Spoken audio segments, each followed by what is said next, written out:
Já a seguir, o Semanário Económico.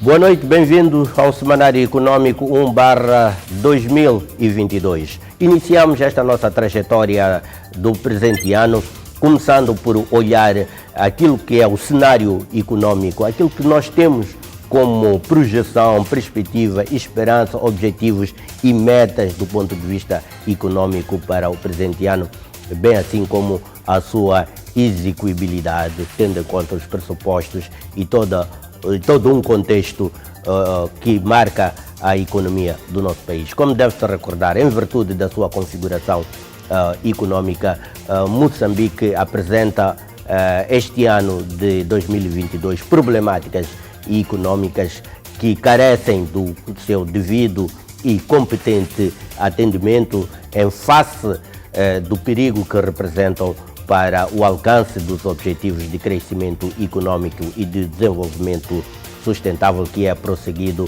pelo conjunto da sociedade moçambicana. Vamos olhar para esta situação, tendo em conta também que já está estabelecido o documento orientador ou a política principal que norteará o processo econômico do nosso país. Falo do Plano Econômico e Social e do Orçamento de Estado para 2022, portanto, o principal instrumento de programação financeira do Estado. Como deve-se recordar também, o nosso país, o Estado tem um papel relevante no processo econômico, para não dizer mesmo dominante na nossa economia.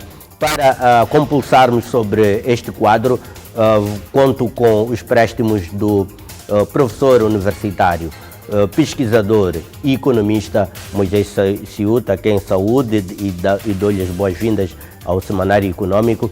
Hoje temos precisamente este quadro para compulsarmos sobre ele. Quais as principais problemáticas económicas no seu ponto de vista e em que medida é que eles representam uma ameaça, digamos assim, para o processo econômico que já se iniciou deste ano de 2022? Boa noite, Carlos.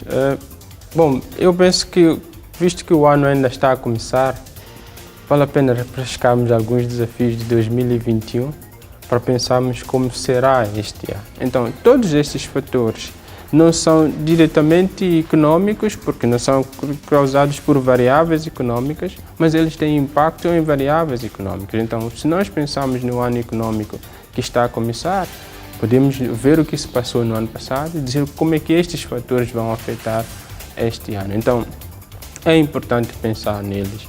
Então, depois disso, podemos discutir as variáveis econômicas. Sim, e vamos mesmo discutir qual a repercussão desses fatores no desempenho da nossa economia. É um tema para acompanhar com o Dr. Moisés Ciuta mais adiante no tema de fundo da presente edição do Semanário Económico. E temos neste programa inicial de 2022 o capital humano. É o regresso ao trabalho das pessoas, é a retoma normal ao trabalho por parte das organizações de uma forma geral. Pedro Santos, boa noite, bem-vindo ao Semanário Económico 2022. Sobre o signo pandémico ainda, o contexto pandémico continua a marcar a cadência no envolvimento das pessoas com o trabalho. Estamos numa situação de esperança ou desespero do regresso à normalidade. Qual é o quadro geral neste momento, quando estamos num contexto de retoma ou reinício das atividades normais de trabalho? Boa noite, João. É um prazer estar de volta. Claramente estamos a viver um ambiente de muito maior esperança. Se compararmos com o início de 2021, vemos sinais claramente diferentes. Vemos as pessoas muito mais habituadas a este novo normal, a esta constante incerteza. Agora muda isto, agora muda aquilo, mas penso que as pessoas e as organizações já se habituaram a estes momentos em que não sabemos bem o que é que podemos contar no futuro e já foram fazendo os seus planos. Do nosso lado, nós vemos claramente o mercado muito mais ativo, as empresas muito mais preocupadas com o desenvolvimento dos seus colaboradores. Tivemos, se calhar, 1 ano e meio de pausa em que as empresas procuravam muito mais a sobrevivência, não é? E adaptar-se à pandemia, mas hoje em dia vemos que já tem outro tipo de preocupações e a preocupação essencial é como podemos continuar a desenvolver os nossos colaboradores, porque isto já ficou normal. Como produzir no contexto pandêmico. Exatamente. É exatamente isso. Então, uma questão para vermos mais adiante no capital humano. Estas foram apenas as questões iniciais. Por uma conversa com alguma especificidade com Pedro Santos, da Flow Group, uma firma especializada em desenvolvimento organizacional e que é um contributo importante aqui no Semanário Econômico em matérias à volta da gestão das pessoas nas organizações. Fazemos um curto intervalo, retomamos o programa logo a seguir, mas antes disso tem a oportunidade de conhecer os títulos que marcam a presente edição do programa. São enormes as oportunidades para o desenvolvimento do mercado de capitais no país. Bom, um dos maiores determinantes dos mercados financeiros é a própria estabilidade económica, a estabilidade do país, a estabilidade económica, a capacidade local dos investidores, a educação financeira. Os mercados de capitais são, por natureza, fenómenos de longo prazo, ou seja, uma bolsa, um mercado de capitais demora dezenas de anos a desenvolver. Analistas receiam o cumprimento das metas e confirmação das projeções econômicas para o presente ano. Tivemos momentos que nós tivemos praticamente um crescimento negativo em 2020 e depois de 2022 tivemos uma ligeira recuperação da economia. Então é muito difícil em 2022 termos um crescimento a esse nível.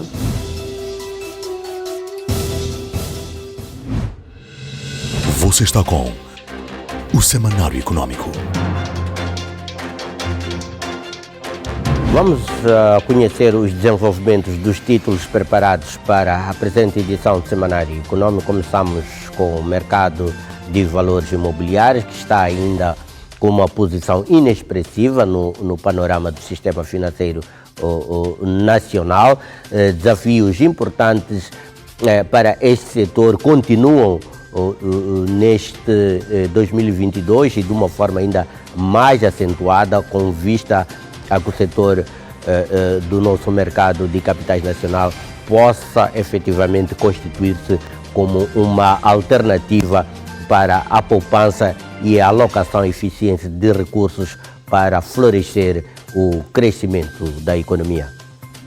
Bom, um dos maiores determinantes dos mercados financeiros é a própria estabilidade económica, a estabilidade do país, a estabilidade económica, a capacidade local dos investidores, a educação financeira. Os mercados de capitais são, por natureza, fenómenos de longo prazo, ou seja, uma bolsa, um mercado de capitais demora dezenas de anos a desenvolver.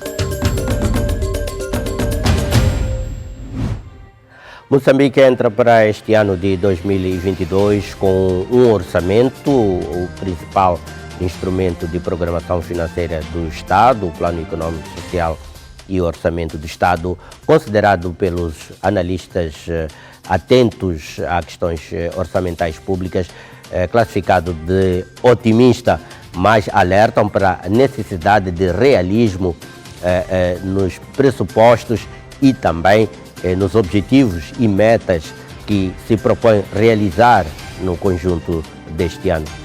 Tivemos momentos que nós tivemos praticamente um crescimento negativo em 2020 e depois de 2022 tivemos uma ligeira recuperação da economia. Então é muito difícil em 2022 termos um crescimento a esse nível. Mesmo no culminar do Dia de Moçambique, na Expo Dubai 2020, terá lugar o Fórum de Negócios Emirados Árabes Unidos Moçambique, uma iniciativa que está sendo promovida conjuntamente pela Fundação do Ambiente de Negócios, a Associação Industrial de Moçambique e a Câmara de Comércio Dubai Moçambique. É preciso reparar que o mote deste Fórum de Negócios está na disponibilidade de capitais para investimento no nosso país por parte do setor privado dos Emirates. É esta oportunidade que está sendo mobilizada para que o empresariado moçambicano dela possa aceder e, na sequência, atrair mais investimento deste país para Moçambique. É importante recordar, entretanto, que os Emirados Árabes Unidos, o setor privado deste país, investiu no nosso país na última década pelo menos 2 bilhões de dólares.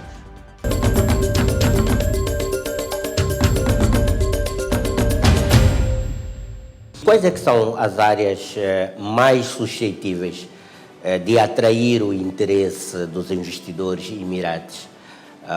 E por que, em específico, essas mesmas áreas? O estudo decidiu escolher 4 áreas específicas, que eram áreas de prioridade do governo e uma outra que é uma área que é relevante para Moçambique e talvez tenha sido uma das áreas mais afetadas. Moçambique fez uma grande aposta agora e por isso é que, tendo um parceiro como a IMO, poderemos ter um diapasão super abrangente. Moçambique tem agora a estratégia do PRONAI, que é uma estratégia do Presidente da República, e a última área, que era a área resiliente que falava no início, que é a área do turismo. Uma área que foi extremamente afetada, talvez tenha sido uma das áreas que mais despediu nesta época de Covid, e uma área cuja sustentabilidade foi completamente avassalada nesta época de Covid, mas mesmo assim se mantém e Moçambique continua a ser referência internacional naquilo que é o seu turismo. Então foram estas 4 áreas que se apostou no estudo. De uma forma geral, qual é a imagem que Moçambique tem neste momento junto do setor empresarial dos Emirados Árabes Unidos como um destino para o investimento? Se formos a olhar do ponto de vista comercial, e eu volto a falar, estamos a fazer uma análise em termos da última década, se olharmos para 2010, 2011, nós tínhamos um volume bilateral de comércio de cerca de 200 e poucos milhões de dólares. Então, isto já mostra que há uma confiança, há uma vontade de fazer negócio com Moçambique. É um indicador, vou dizer assim. Em termos de investimento, se olharmos também para a última década, da mesma forma que os Emirados Árabes Unidos estão dentro do top 5 dos principais parceiros comerciais de Moçambique, da mesma forma, se olharmos para os investimentos, os Emirados Árabes Unidos também estão lá, parte do top 5, como os principais investidores, ou, portanto, a fonte de investimento direto estrangeiro para Moçambique. Então, eu, olhando para estes 2 indicadores, vou dizer económicos, assumo que, sim, há uma imagem positiva, não vejo nada que contradiga isso, até porque temos que olhar que se temos uma das maiores empresas dos Emirados Árabes Unidos, Dubai, cá em Moçambique, que é a DP World, isto é um sinal de que, portanto, o potencial está cá e o que se quer é fazer negócio. Sem esquecer que o Dubai é a porta de entrada para o Médio Oriente e para muito mais zonas, porque também é considerado um hub internacional. Olhamos para Moçambique também como a porta de entrada para a SADC. E esta localização, que a gente considera muito estratégica de Moçambique, tem muitos benefícios, muitos benefícios. Esta é uma iniciativa voltada para cruzar interesses entre o empresariado local, o empresariado moçambicano e o empresariado dos Emirados Árabes Unidos.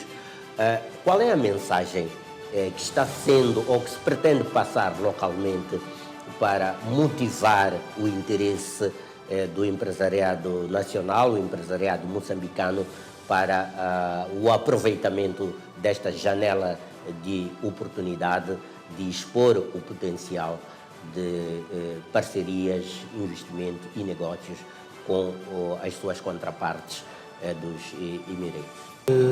Eu acho que aqui é importante fazermos primeiro um comentário com os pés no chão, que nos permite dizer às pessoas aquilo que é a verdade sobre o momento, sem deixar de as incentivar a terem sonhos. Nós temos consciência de que os últimos anos, especificamente os últimos 2, não foram fáceis para o ambiente de negócios nacional. Entramos num processo de crise depois de 2016 e que tem vindo a fechar um grande número de empresas ao longo dos anos. Com a pandemia, a coisa agravou-se, mas nem por isso, nem a Fundação, nem a Câmara de Comércio do Dubai deixou de acreditar que existia potencial em Moçambique. Então, acho que o nosso convite, última semana de março de 2022, e que procurasse tanto a Fundação quanto a Câmara de Comércio do Dubai, se tiver interesse em ir buscar tanto know-how como capacidade financeira, financiada ou investida, para poder fazer crescer os seus projetos. Então acho que os sonhos não deviam morrer, as pessoas deviam continuar a investir, porque um dia a crise vai acabar. É bom que a gente faça o trabalho antes das coisas acontecerem. Esta é a nossa mensagem.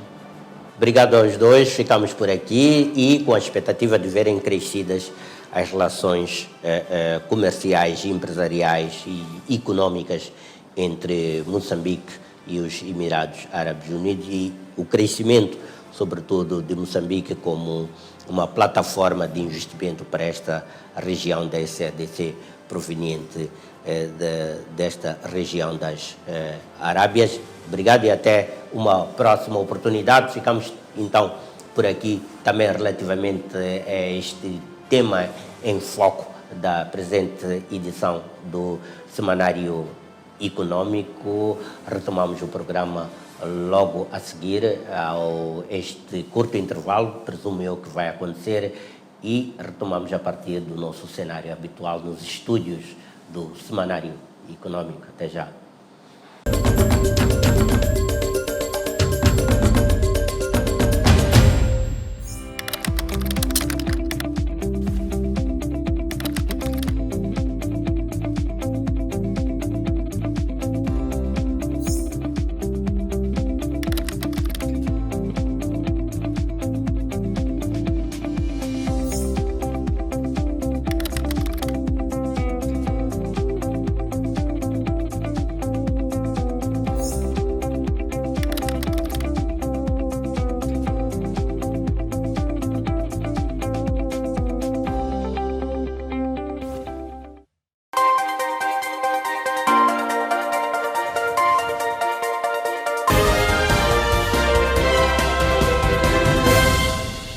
Vamos então, Pedro Santos, ver com alguma especificidade o que dizíamos inicialmente relativamente à forma como estamos a iniciar as atividades este ano, a expectativa e todo um contexto de retoma das atividades normais. O que se pode esperar de 2022, tendo em conta aquilo que foi a experiência passada e se calhar e eventualmente alguns primeiros sinais que este janeiro já começa a indicar? Penso que nós nos últimos 2 anos vivemos um período em que as empresas estavam muito voltadas para dentro para garantir que continuavam a operar no mercado, que conseguiam fazer face a todas as dificuldades. E com isso, também fruto da pandemia, deixaram um pouco de lado a aposta no desenvolvimento das suas pessoas, a aposta no desenvolvimento dos seus recursos humanos, que é um aspecto fundamental para o sucesso a longo prazo de qualquer organização. O que nós estamos a observar neste início de ano é que há um sentimento mais generalizado de que a pandemia já não é tão grave como era, e o Omicron obviamente tem efeitos muito menos graves do que as anteriores variantes, e isto está a dar talvez um alento maior às organizações para voltarem então a apostar nas suas pessoas. E E é muito importante isto, porque sem este contínuo desenvolvimento do seu capital humano, as empresas ficam estagnadas. É um contexto de esperança. É um contexto de esperança, claramente. É um contexto em que nós vemos que é um ano provavelmente bom para as empresas e também bom para as suas pessoas, porque vão ter acesso a oportunidades que não tiveram em anos anteriores. Vamos às questões mais de gestão, ainda que operacionais. As empresas normalmente fazem planos anuais, é verdade, uns e outros, nesta altura, podem estar no meio do ano, dependendo do seu ciclo de planeamento, mas em termos gerais, a tendência é acompanhar o ano civil. Nesse contexto, agora vivíamos uma experiência de fecha, abre, e neste momento como é que entramos para 2002, tendo em conta esta experiência de avanços e recuos que caracterizou 2021?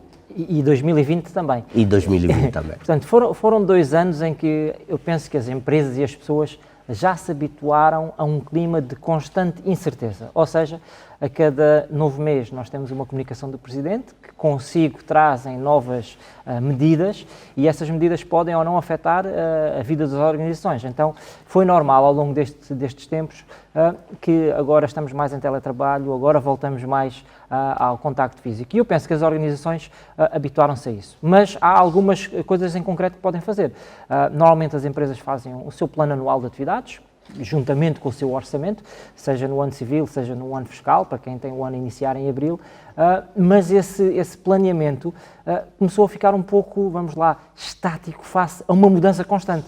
Então o que se começou a ver foram organizações a fazer planeamentos mais curtos, 3 meses, 6 meses, ou seja, continuando a ter um objetivo anual, mas esse objetivo tem que ser revisto. Mas com planos de muito curto prazo. Planos de curto prazo e mesmo os objetivos anuais, se calhar, têm que ser revistos à luz de novas informações. Nós ainda estamos neste ambiente de incerteza. O Covid não desapareceu, continuamos a ter contágio muito elevado e, portanto, ainda não podemos dizer... Muita vigilância por parte das ainda organizações. Muita vigilância. E as organizações não podem tirar, vamos lá, têm que continuar com os olhos bem abertos para se adaptar às constantes mudanças. O mesmo vale para as pessoas, nós temos que continuar a ser adaptáveis ao novo contexto. Mas ainda assim, diria que os planos e os objetivos, a tendência que se vê é ter um olhar mais a curto prazo. E o que é engraçado é que se calhar nós antigamente diríamos curto prazo são 6 meses, agora curto prazo é um mês. Os planos de curto prazo têm impacto no desempenho das pessoas? Eu acredito que sim, porque os planos são guias, não é? Dizem-nos o que é suposto nós fazermos, quais são os objetivos que temos para atingir. Então, se estes planos mudam, obviamente muda também a nossa atuação. Se hoje o meu plano é conquistar cota de mercado, se mais à frente o meu plano é vender produto X, isto é o que guia a minha ação no dia-a-dia. Então tem obviamente um efeito nas pessoas. O que é importante é que haja um diálogo claro também entre colaboradores e liderança para que esses planos integrem também a visão de quem está no terreno. A concluir, estamos num ambiente mais pessimista ou mais otimista comparativamente a 2021? Nem vou falar de 2020, claramente, mas 2021 em concreto. Sim, eu penso que nós no início de 2021 as pessoas iniciaram um ano com uma grande esperança e depois veio um grande balde de água fria porque afinal a pandemia continuava. Havia se calhar aquela noção, viramos o ano e a pandemia vai embora. Então penso que este ano as pessoas já entraram com alguma cautela, mas eu acredito que uma esperança muito mais profunda, porque já sabemos o que é que vamos contar. Se isto continuar, as pessoas sabem o que é que vão contar. Se isto for desvanecendo-se a médio prazo, também já sabem que isto vai abrir uma Estamos a assistir um início do ano com um ritmo relativamente acelerado, não é? Sim, eu posso falar pela experiência da Flow. Nós estamos a ter pedidos constantes de propostas de trabalho, de desenvolvimento de colaboradores, de desenvolvimento organizacional, algo que não aconteceu no início de 2021. Portanto, este pequeno sinal já nos mostra, e aquilo que eu falava no início. Este pode ser um ano diferente. Sim, e um ano de fazer uma aposta diferente, não só na sobrevivência, mas realmente numa aposta de crescimento sustentado a longo prazo.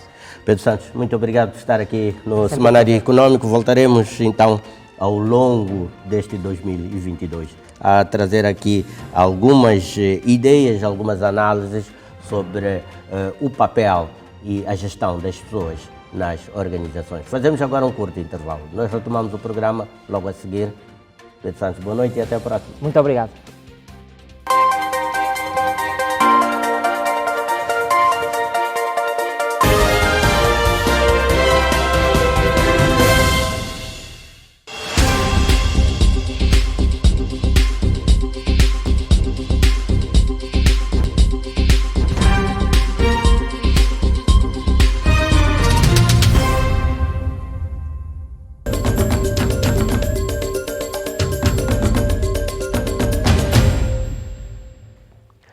O desenvolvimento de mecanismos alternativos de financiamento à economia persiste como um desafio crucial na consolidação do sistema financeiro nacional e incremento da eficiência alocativa de recursos do país. Com efeito, o mercado de capitais nacional encontra-se ainda em um processo de afirmação da sua posição como um mecanismo alternativo na mobilização de poupanças para investimento em projetos econômicos viáveis e de impacto relevante.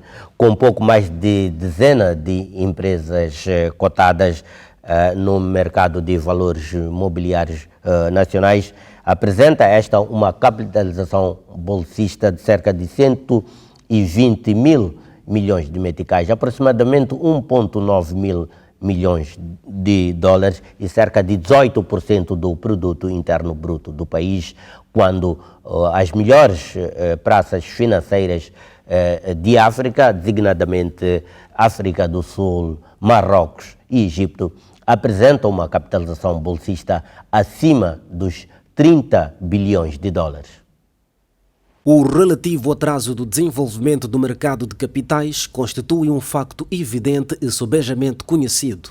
Aliás, o próprio presidente da Bolsa de Valores de Moçambique, Salim Valá, falando recentemente numa cerimónia de premiação dos diferentes intervenientes do mercado de capitais e lançamento de novos produtos e serviços da instituição, reconheceu que, apesar dos progressos registados nos últimos anos, a Bolsa de Valores de Moçambique é ainda uma bolsa de reduzida dimensão, com volume de negócios e liquidez relativamente baixos quando comparados com outras praças financeiras, não se assumindo como um efetivo barômetro da economia. Esta ideia é corroborada por intervenientes externos à Bolsa. Comentando sobre o estágio do desenvolvimento do mercado de capitais no país, André Nogueira, da Financial Consulting, reconhece os esforços empreendidos na estruturação dos mecanismos e criação do mercado. No entanto, defende que o potencial desta alternativa tem sido pouco explorado, apresentando, portanto, uma enorme margem de crescimento. Os mercados de capitais é uma plataforma que existe, é uma alternativa, um complemento a outras formas de financiamento, mas tem sido ainda pouco explorada o seu potencial em Moçambique. E, portanto, há aqui uma margem enorme para crescer. Ou seja, os mercados de capitais também dão a oportunidade não só de financiar as empresas, mas de quem tem as suas poupanças, aplicá-las e participar no desenvolvimento económico. Com apenas 12 empresas cotadas, a adesão das empresas ao mercado bolsista nacional ainda ocorre de forma tímida, constrangendo o dinamismo e desenvolvimento deste mecanismo alternativo de financiamento. Poucas empresas, em particular são algumas grandes, e, portanto as grandes empresas tipicamente são quem também se cota em bolsa, mas deixe-me dizer, apesar de tudo, nos últimos tempos, nos últimos, eu diria, ano e meio, já se nota algumas empresas. Nós participámos aqui em vários processos de admissão à cotação, a Revimo, por exemplo, que é a empresa que tem concessão enfim, de várias estradas aqui importantes em Moçambique, e no terceiro mercado temos 3, 4 processos mais, em apreciação na Bolsa e tudo isso. E, portanto, eu sinto que há aqui já uma tendência de aceleração, por um lado. Naturalmente, ou seja, há milhares de empresas, eu agora de cor não sei quantas são, na Bolsa estão uma dúzia. E, portanto, há muito potencial e há muito por fazer. Acho que, ou seja, é um percurso natural e é um percurso que demora tempo, naturalmente, mas que eu acho que passa muito pelas empresas perceberem das vantagens que têm em financiar-se em bolsa como alternativa ou complemento ao crédito bancário. conforme vem sendo recorrentemente apontado pela Bolsa de Valores de Moçambique e também em linha com as conclusões das análises sistemáticas que têm sido levadas a cabo sobre o setor, a concretização deste potencial e consolidação de uma bolsa mais dinâmica, líquida e vibrante passa necessariamente pela dinamização e diversificação dos produtos disponíveis aos intervenientes do mercado. Há alguns pilares que, se Moçambique se focar com um pouquinho mais de empenho e suporte, claro, de toda a classe ou privada e suporte público e privado, nós conseguiremos facilmente atingir outros níveis. Eu falo, por exemplo, do pilar número 1, que fala da dimensão do mercado, que tem a ver com o volume de operações que acontecem na Bolsa de Valores, tem a ver com a capitalização bolsista, tem a ver com o número de empresas que estão registadas na Bolsa.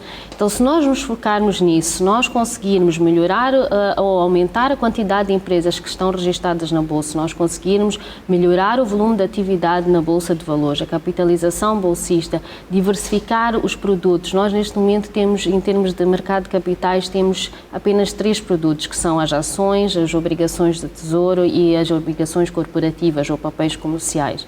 Então, se nós conseguirmos gradualmente desenvolver um pouquinho ou diversificar um pouquinho os produtos que estão disponíveis e focarmos um pouquinho na dinamização do mercado, consequentemente nós vamos ver melhorias nisso.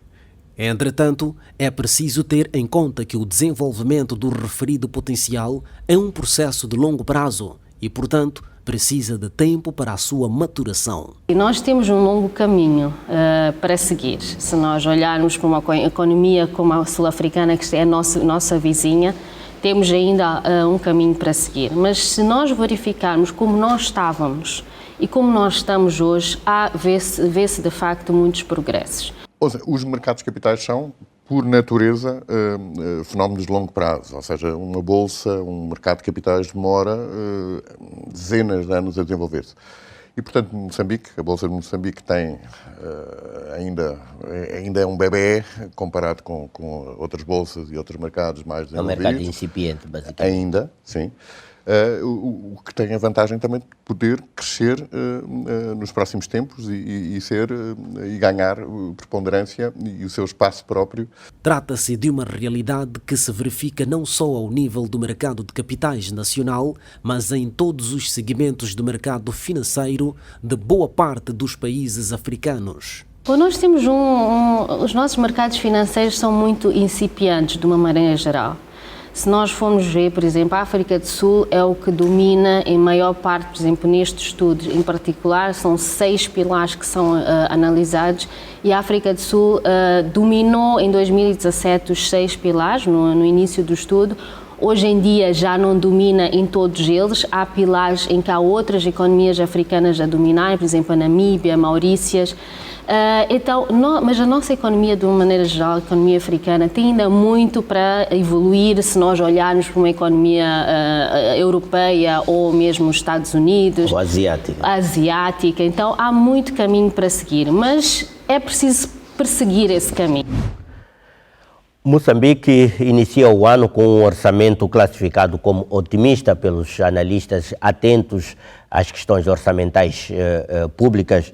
Com efeito, a premissa do instrumento de programação financeira do Estado assenta na materialização de um crescimento do produto interno bruto de cerca de 2,9%, 0,9% acima da previsão de 1,5% de 2021 e a arrecadação de receitas na ordem dos 299 mil milhões de meticais. Entretanto, os analistas questionam essas projeções e alertam que fixação de metas ambiciosas para os indicadores macroeconômicos pode comprometer a mobilização de recursos, colocando pressões na execução do plano de despesas do Estado. Tendo em conta os pressupostos macroeconômicos assumidos, o Plano Econômico e Social e Orçamento de Estado para 2022 estima um nível de despesas na ordem dos 450 mil milhões de meticais. resultando num déficit orçamental de 152 mil milhões de meticais, um crescimento de 47% contra os 130 mil milhões de meticais da Lei Orçamental de 2021.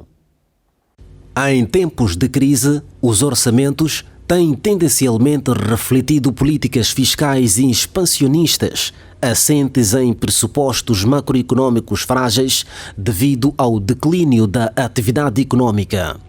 Fundamentalmente, um conjunto de medidas visando aumentar a mobilização de recursos para financiar gastos adicionais e, assim, apoiar a recuperação da economia, criando condições para um crescimento robusto, resiliente e inclusivo que, por sua vez, apoiará as finanças do governo no futuro. Seguindo essencialmente a mesma configuração, o orçamento recém-aprovado reflete uma postura expansionista da política fiscal, com crescente recurso ao endividamento público interno para o financiamento de gastos adicionais na mitigação dos choques climáticos adversos e da pandemia da Covid-19. Apesar de se reconhecer as melhorias em termos de apresentação do instrumento em relação aos anos anteriores, especialistas atentos à área orçamental questionam a execuibilidade dos pressupostos sobre os quais foi realizada a programação financeira do Estado. A previsão para o crescimento econômico de 2022 é de 2,9%. Nós consideramos essa previsão muito ambiciosa e praticamente irrealística quando temos em conta aquilo que é o desenvolvimento dos 2 anos para cá. Então, tivemos momentos que nós tivemos praticamente um crescimento negativo em 2020 e depois de 2022 tivemos uma ligeira recuperação da economia. Então, é muito difícil em 2022 termos um crescimento a esse nível. Para a economista e pesquisadora Estrela Charles, além do facto de o cenário assumido pelo governo assentar em perspectivas ambiciosas que não tomam em consideração aspectos históricos e recorrentes do desempenho da economia nacional, o mesmo mostra-se irrealista e com altos riscos devido à falta de equilíbrio nas projeções sobre o desempenho dos setores de atividade. Essa previsão de 2,9% tem em conta basicamente aquilo que é ou aquilo que será a produção da indústria extrativa. E nós sabemos que já tivemos problemas por confiar exatamente na produção da indústria extrativa. Essencialmente, o irrealismo associado às perspectivas prende-se não com a previsão em si, mas com os fundamentos que a sustentam. Aliás, outras análises, como sejam do Fundo Monetário Internacional e a Focus Economics, são mais otimistas, prevendo taxas de crescimento na ordem de 5,3% e 5,1% em 2022, respectivamente. Quando se fala de uma previsão irrealística, o 2,9%, a consequência disso, ou o motivo para se dizer que não é realístico, são os setores que suportam esse 2,9%. Por exemplo, nós temos a questão do setor extrativo, que praticamente está a suportar esses 2,9%. Então, o 2,9% até poderíamos manter, mas internamente verificamos quais são os setores que nós realmente poderíamos apostar em termos de crescimento econômico. Poderíamos, por exemplo, não apostar em 4% para o setor extrativo, mas aumentar mais aquilo que são as perspectivas para o setor da agricultura, para o setor da saúde, o setor da educação, que são setores fundamentais, são setores essenciais e que realmente são aqueles que fazem a mudança para o cidadão, são aqueles que criam desenvolvimento humano. Ao irrealismo das projeções, acrescem-se problemas associados à configuração da afetação dos recursos. Se, por um lado, o Plano Econômico-Social do Orçamento do Estado 2022 tem a virtude de, em consonância com as metas definidas, prever a alocação de maior parte dos recursos, cerca de 45% do orçamento global, para impulsionar o crescimento econômico, a produtividade e a geração de emprego. Por outro lado, falha por apresentar um maior grau de centralização dos recursos. E só para dar um exemplo muito simples, a questão, por exemplo, do PESOE. boa parte do orçamento, mais de 50%, está concentrado aqui a nível central. Então, a nível provincial, todas as outras províncias têm uma parte muito menor, menos de 40% em termos de orçamento. Então, essa aqui é uma das maiores críticas que nós temos para com o governo, também debatemos isso há pouco tempo. Mas o que aconteceu em 2021 tinha mais ou menos 59% concentrado a nível central. Este PSOE de 2022 já temos 62%. Então, estamos a ver que, para além de observarem os nossos comentários, as nossas análises, em certos aspectos tem a tendência até de aumentar a gravidade do problema. Porque enquanto o orçamento estiver concentrado a nível central, a descentralização praticamente fica teórica. Não tem como haver um processo de descentralização sem haver descentralização orçamental efetiva. Tratando-se de problemas que vêm sendo recorrentemente discutidos, Estrela Charles aponta para a necessidade e urgência de uma maior coordenação entre o Ministério das Finanças e os membros da sociedade civil na elaboração dos instrumentos de planeamento da atividade do Estado. Esse é um problema que nós já vínhamos comentando, já vínhamos recomendado isso ao Ministério da Economia e Finanças, mas alguns aspectos realmente não são tidos em conta. Acredito eu que, se calhar, é um processo que eles têm lá por cumprir e esperamos que esse 2022 as coisas possam mudar e terem mais em conta os nossos comentários, nossas observações, convidarem-nos mais para participar, né, na elaboração desses documentos, porque só assim é que nós vamos ter, só assim é que estaremos alinhados em termos do orçamento, em termos daquilo que realmente vai ser executado, em termos de atividades. Então, só assim é que a sociedade civil e o MEF estará num único plano. Estas foram as histórias informativas da presente edição. O Semanário Econômico prossegue. A seguir, iremos analisar em profundidade o cenário econômico 2022 com o economista, docente e pesquisador Moisés Ciuta, com quem já, de resto, afloramos em termos iniciais o tema que iremos aprofundar já a seguir. Não saia daí, mantenha-se com o Semanário Econômico.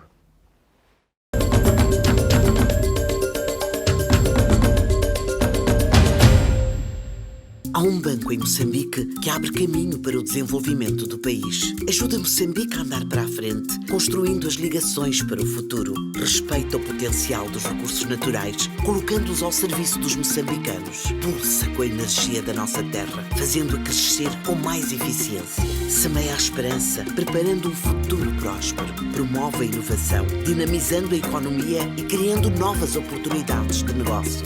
BNI é o banco que faltava. É o banco que faz a diferença. BNI, milhões de braços, uma só força.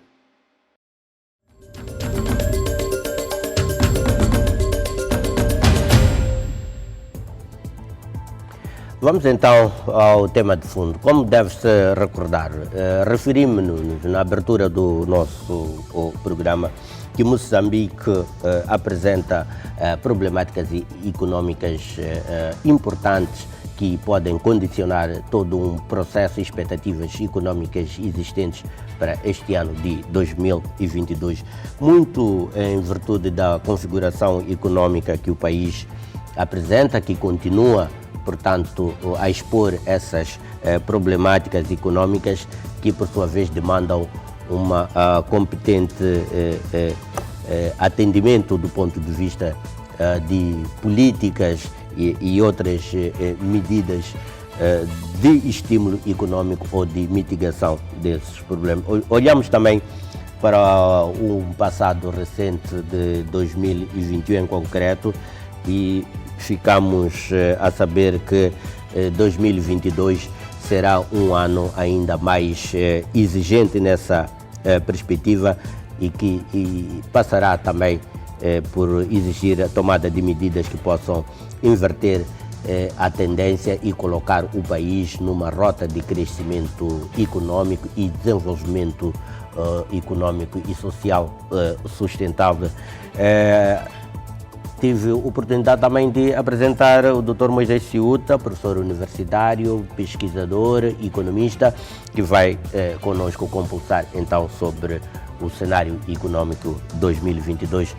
Moisés Ciuta, dizíamos no início do nosso programa, estava aqui a refrescar os nossos telespectadores para estarmos mais ou menos no mesmo diapasão.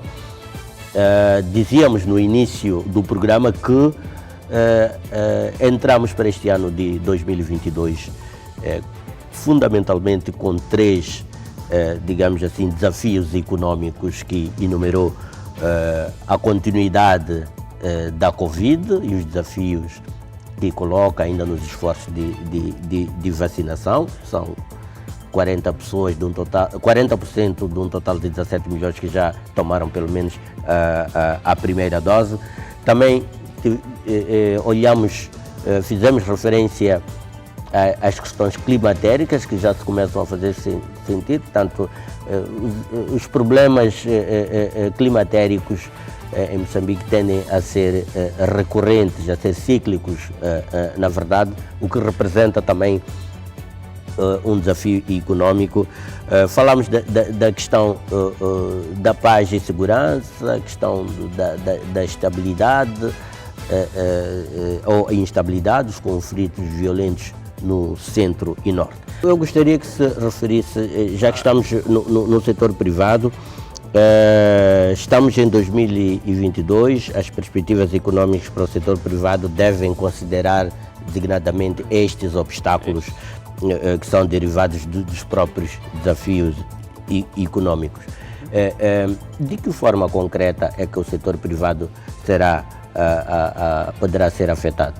Eu posso mencionar três grandes dificuldades. Primeiro, o acesso a crédito, o acesso a financiamento para que os projetos do setor privado continuem a ser desenvolvidos. Segunda dificuldade, que as empresas continuarão a ter para ter apoio do Estado. Então, e terceiro, posso mencionar, por exemplo, a questão da facilidade para o licenciamento da atividade econômica e ter mão de obra qualificada. Então, se nós, por exemplo, olhamos para o acesso a crédito, o contexto nacional de elevados riscos encarece o capital à medida que diminui as oportunidades para as empresas conseguirem obter receitas como deve ser. Pensarmos, por exemplo, na educação. O que é que está acontecendo no setor da educação que pode afetar as empresas privadas? A dificuldade de formação de mão de obra.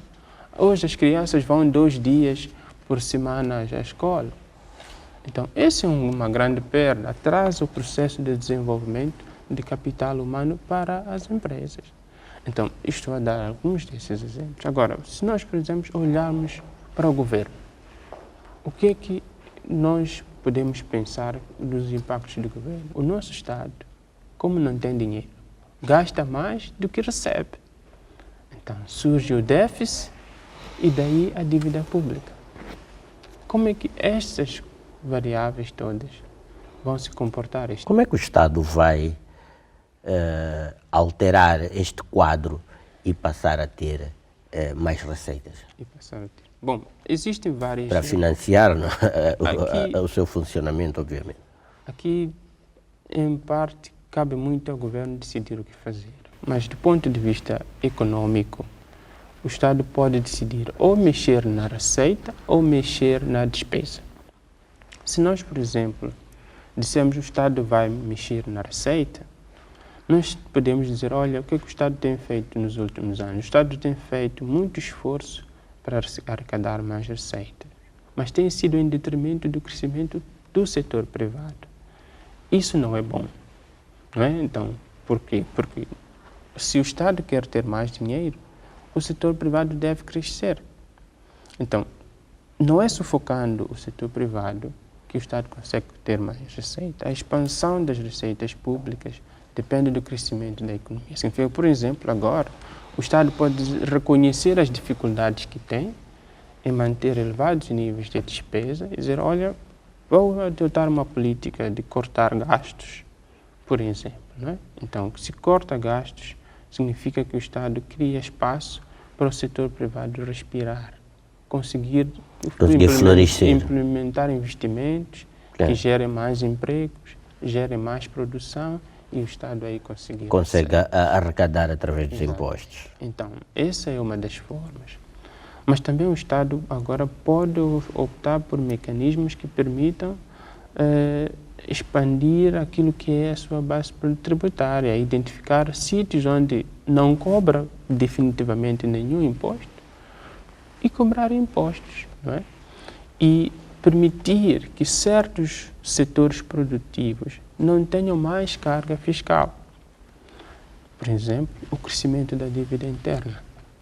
Se nós, por exemplo, pensarmos naquilo que tem sido o estado da dívida pública, a dívida pública é um obstáculo para o crescimento econômico agora. Por quê? Porque o serviço da dívida agora é tão grande que ultrapassa os limites sustentáveis. Por exemplo, está acima de 30% das receitas do Estado, aquilo que são os encargos que o Estado paga. Então, 1/3 das receitas que nós pagamos ao Estado é para pagar a dívida. Então, isso é muito e precisa de uma redução para permitir que outros projetos possam ser desenvolvidos. Então, e além disso, quando o Estado incorre em riscos de falência, então cria-se um ambiente de incerteza econômica que também cria especulação. Então a economia não pode desenvolver como deve ser por causa da incerteza. Então os investidores nunca têm certeza sobre qual será o comportamento. Para 2022, as receitas públicas são estimadas em cerca de 298 mil milhões de meticais. O valor representa um aumento de 10% da arrecadação de receitas em comparação com o ano de 2021, cerca de 265 mil milhões, sendo que as previsões de crescimento econômico são de 2,9% para 2022 e são inferiores ao crescimento da receita pública. Que reflexão é que isto nos remete quando olhamos para a configuração econômica deste ano? Eu vou destacar 2 dados do que acaba de mencionar. Primeiro diz que o crescimento econômico esperado para este ano é de 2,9%. Vamos lá dizer 3%. Mas as receitas públicas vão aumentar em 10%. Vamos olhar para a despesa pública e comparar com o PIB. O Estado gasta quase metade de tudo que nós produzimos. Significa que o Estado representa um grande peso para a economia.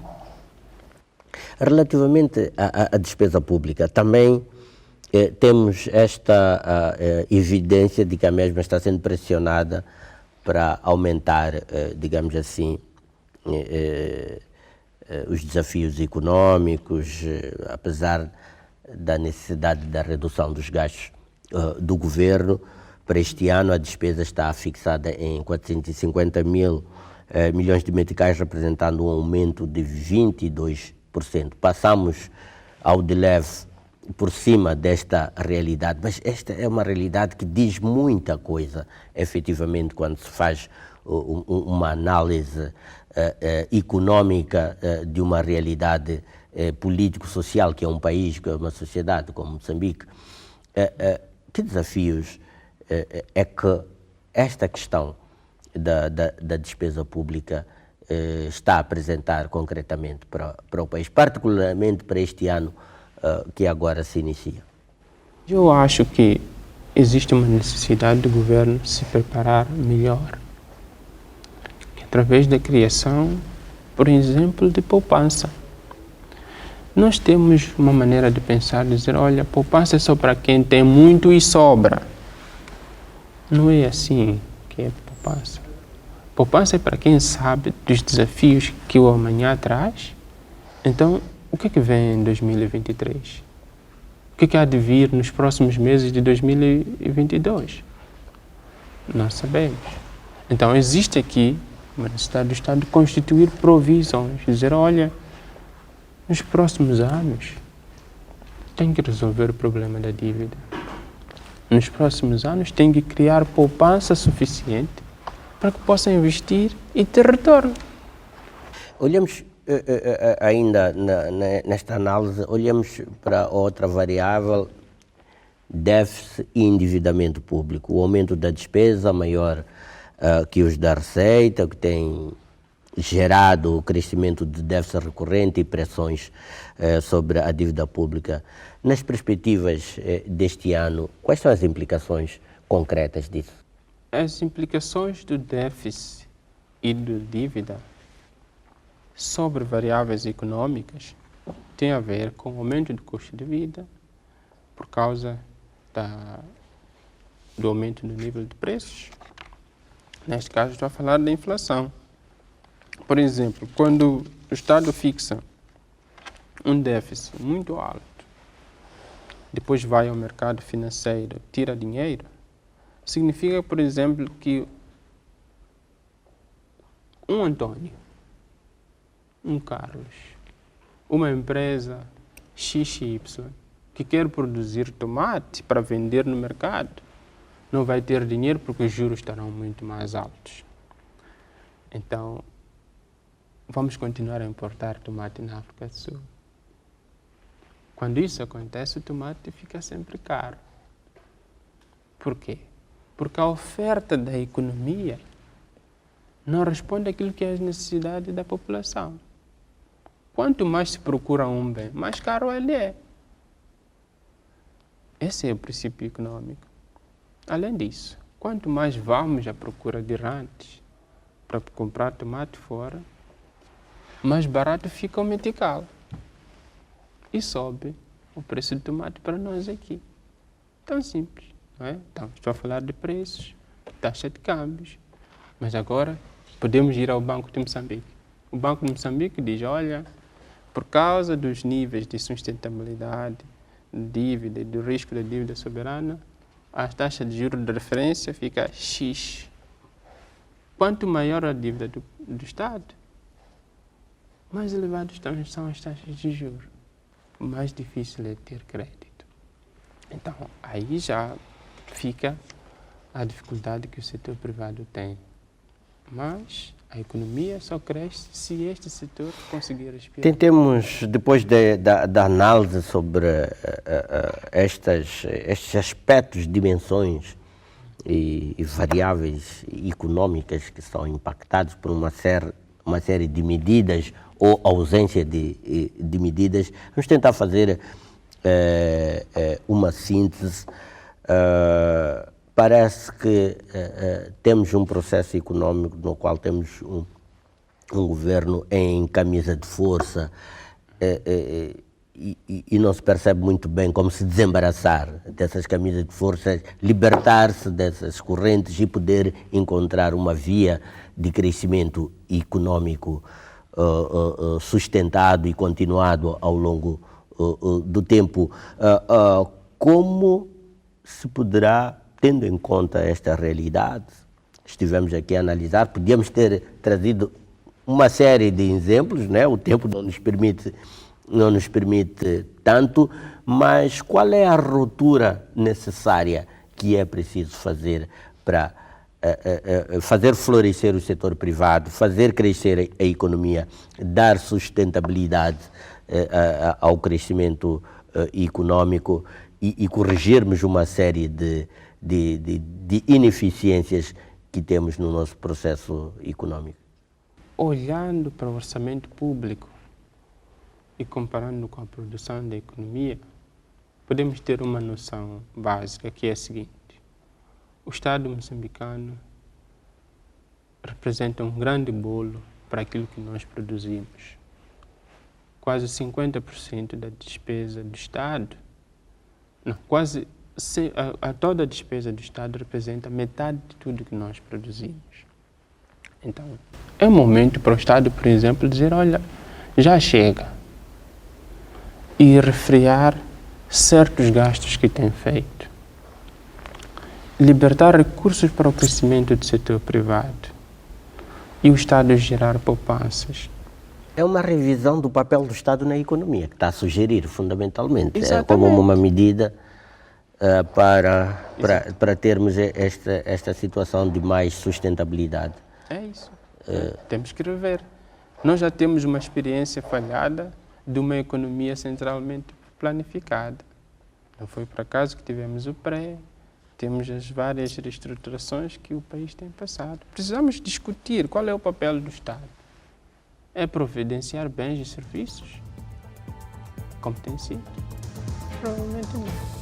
Ou é o facilitador? Devia ser o facilitador e o regulador da atividade econômica e do setor privado. Pois é, Ceuta, agradeço-lhe por estar aqui neste primeiro programa Semanário Econômico 2022. Era importante partilharmos com os nossos telespectadores o quadro geral, a realidade sobre a qual vamos nos movimentar este ano, as condições para estarmos mesmo mais cientes e eventualmente até mais precavidos sobre os desafios, como se referiu, mas eventualmente também deverão haver algumas oportunidades. Falaremos sobre isso